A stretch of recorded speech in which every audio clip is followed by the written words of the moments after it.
देखिए, मैं तो नहीं कहना चाहूँगा कि भारतीय जनता पार्टी के नेता बड़बोला हो गए हैं। बड़बोलेपन की ये सब सारी चीज़ें हैं। माननीय सर्वोच्च न्यायालय पे कोई भी टिप्पणी करना यह सरासर अनुचित है। और ये जो सर्वोच्च न्यायालय की जो गरिमा है, ये आम जन जन के अंदर में एक बहुत ही विश्वास की और एक न्याय की कि न्याय हमको कहाँ से मिलेगा, तो सर्वोच्च न्यायालय से मिलेगा। ये लोगों का विश्वास है, अंतिम विश्वास। तो माननीय सर्वोच्च न्यायालय के ऊपर कोई टिप्पणी करना मैं समझता हूँ कि बहुत ही ये सर्वथा गलत है। और निश्चित तौर से इससे देशवासी दुखी हैं कि देश के अंदर एक इतने बड़े सर्वोच्च न्यायालय के ऊपर भी टिप्पणी ये लोग कर रहे हैं। और ये भाजपा के नेता, मैं समझता हूँ कि ये पूरी तरीके से सत्ता के मद में अंधे हो गए हैं। सत्ता के मद में एकदम पूरी तरीके से इनको सत्ता मद इनको चढ़ गया है। और मैं इतना ही कहना चाहूँगा कि ये सारी टिप्पणी इनकी गलत है। क्या लोकतंत्र खत्म कर देना चाहते हैं? ये प्रोपेगेंडा है, क्योंकि बीजेपी के राष्ट्रीय अध्यक्ष अब कह रहे हैं कि बीजेपी से हमेशा जुडिशरी का सम्मान करते आए। नहीं, मैं राष्ट्रीय अध्यक्ष जी से इतना कहना चाहूँगा कि अगर ये आप उनकी जो बातें हैं उनसे अपने आप को अलग करते हैं तो उनके ऊपर अनुशासनात्मक कार्रवाई करें। जो लोग इस तरीके की भाषा का इस्तेमाल कर रहे हैं भारतीय जनता पार्टी के अंदर, कि जो माननीय सर्वोच्च न्यायालय के ऊपर टिप्पणी करें, उनके ऊपर तत्काल भारतीय जनता पार्टी के राष्ट्रीय अध्यक्ष को एक्शन लेना चाहिए, उनके खिलाफ कार्रवाई करें, उनको कठोर कार्रवाई उनके खिलाफ करनी चाहिए। देखिए, बिहार इलेक्शन को लेके कुछ दूसरी की आप कांग्रेस पार्टी की कुछ मीटिंग हुई है, उसमें क्या राष्ट्रीय अध्यक्ष जी या राहुल साहब भी शामिल रहे? नहीं, वो तो पूरी तरीके से बिहार के चुनाव हमारे लिए प्रतिष्ठा का प्रश्न है और वहां मिलकर लड़ रहे हैं पूरी ताकत के साथ।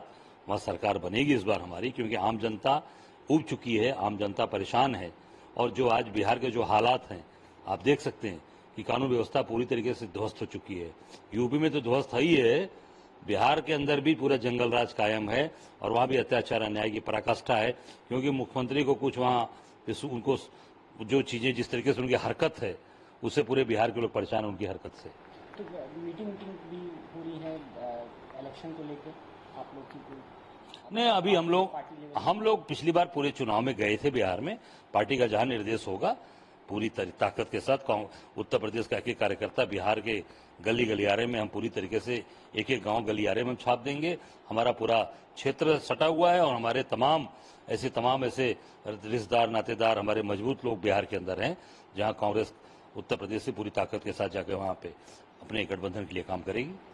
वक्फ बोर्ड को लेकर और वन नेशन वन इलेक्शन को लेकर भारतीय जनता पार्टी कई सारे संगोष्ठी और ऐसे चर्चाएं कर रही है सामाजिक तौर पे, सामाजिक कॉलेजेस में और यूनिवर्सिटीज में। देखिए, ये भारतीय जनता पार्टी का केवल प्रोपेगेंडा है।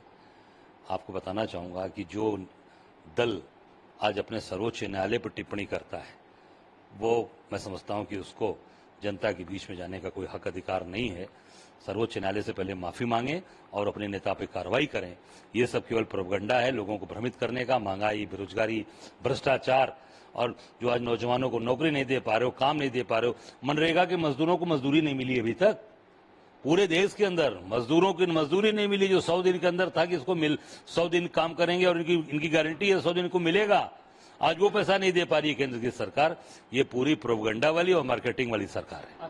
मुर्शिदाबाद में जिस तरीके के हालात हैं उस पर आप किस तरीके से? नहीं, मैं समझता हूं कि जो भी मुर्शिदाबाद के हालात हैं, निश्चित तौर से मैं उस पर पूरी तरीके से मैं इतना ही कहना चाहूंगा कि वहां पे सरकार को तत्काल उस पर कार्रवाई करनी चाहिए, एक्शन लेना चाहिए। पर जहां तक मेरी जानकारी है कि उसके पीछे भी जो दिमाग है वो राष्ट्रीय सेवक संघ RSS का है और वो पूरी तरीके से जानबूझ के तनाव पैदा करना चाहते हैं कैसे बंगाल का चुनाव हम जीते।